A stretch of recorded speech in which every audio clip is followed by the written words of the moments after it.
Okay, on to the Yap Girk, which is the sister movement of the Bong Girk. Some people call it the Tan Girk, and I can understand why. Nevertheless, it's the same movement. So, much like the Bong Girk, it's not the first movement that I'm going to go for if I'm going to get kicked to the leg or to the lower body. I don't want to, Thai boxing style, check his shin. Okay, so as he kicks me, this isn't my primary goal. If I have to do it, I will. But ideally, as I'm getting kicked, I'm going to intercept his kick, make the bridge, come in, and carry my attack up top. Okay? Again, it depends on what distance, depending on what distance I'm at, is how my Yap Girk actually works in this scenario. So if I'm at mid-range, and I'm too close to Jeevan, or he's too quick with his kick, once again I'm going to use the hard parts of my body against the soft parts of his. So as he delivers the kick, I absorb over here, I try and get my shin up in his hamstring.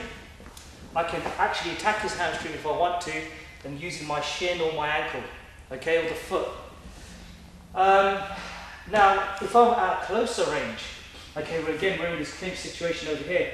Jeevan decides to knee my leg or my ribs, boom, right? Again, I can use this Yap Girk over here, so as you can give me, boom, there we go, right? If he knees me hard, I can actually chop into his thigh, or if he's very quick with it, I can just absorb, and then if I want to, I could counter back and continue my attack up here, okay? So much like the Bong Girk, the Yap Girk works in these different scenarios.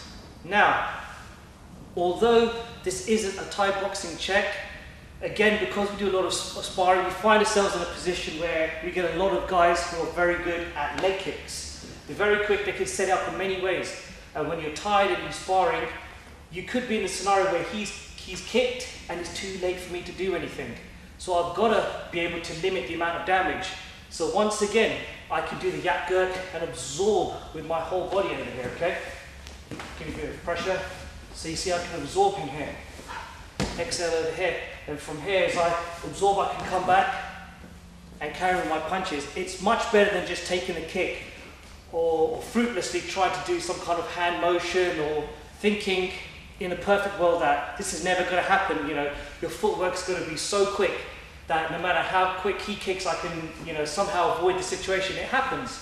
You just got to know how to limit the amount of damage that happens to you. So once again, Jeevan tries to move the kick. Ideal situation. And if I'm getting close over here, and worst case scenario, I can absorb, come forward, and the attack's on the upper gate. Again, a nice exercise similar to the Bong Girk.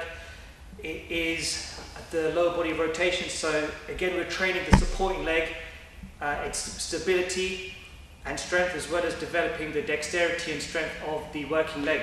So I can take a guard or have my hands in the resting position over here, and I just circle.